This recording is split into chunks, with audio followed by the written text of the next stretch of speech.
2014-15 দিকে আমি একবার তাবলিগের সফরে যাচ্ছি, চিল্লার সফর। তো সেই সফরে একজন যুবক ভাই ছিলেন, জাহাঙ্গীরনগরে পড়েন, তরুণ।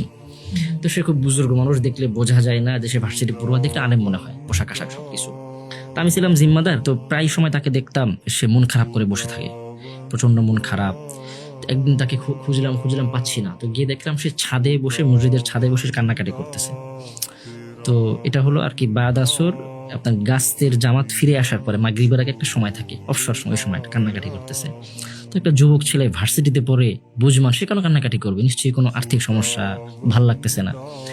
তাকে জিজ্ঞেস করলাম, ভাই আপনি কান্নাকাটি করতেছেন কেন? তো সে বলতে চায় না। পরে যখন চাপ দিলাম তখন বলতেছে, আমি সব কাউকে বললেন না কান্নাকাটি করতেছি, মানে মন খারাপ, মানে বলতে কান্না কেমন হলো যে আমি গত 1 বছর আগে আমি হুজুর সাল্লাল্লাহু আলাইহি ওয়াসাল্লামকে স্বপ্নে দেখছি। 1 বছর ধরে আমি তাকে স্বপ্নে দেখতে পারতেছি না।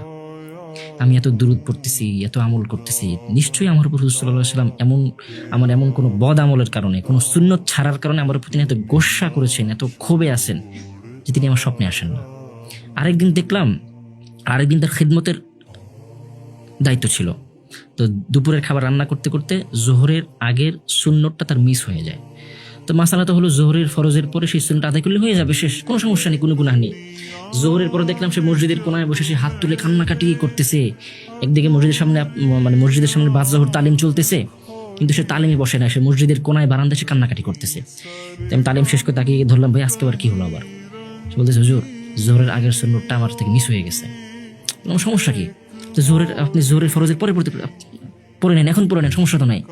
সে বলতে, হুজুর যে কাজটা হুজুর সাল্লাল্লাহু আলাইহি ওয়াসাল্লাম জোহরের আগে পড়ছেন, এটা আমি জোহরের পরে পড়বো? এইটা আমি এটা মানতে পারতেছি না। যে কাজটা আমার রসুল যেই সময় করছেন আমি ওই সময় আদায় করতে পারি নাই। তো ওই দিন থেকে আসলে আমার মাথায় একটা চিন্তা ঢুকে গেছে, ওই দিন থেকে।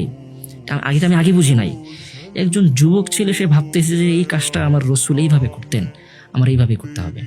আমি মেসওয়াক করি, কখনো কি মেসওয়াকটা এইটা ভেবে আদায় করছি, এই আমলটা করছেন আমার রসুল, আমার মাসুক।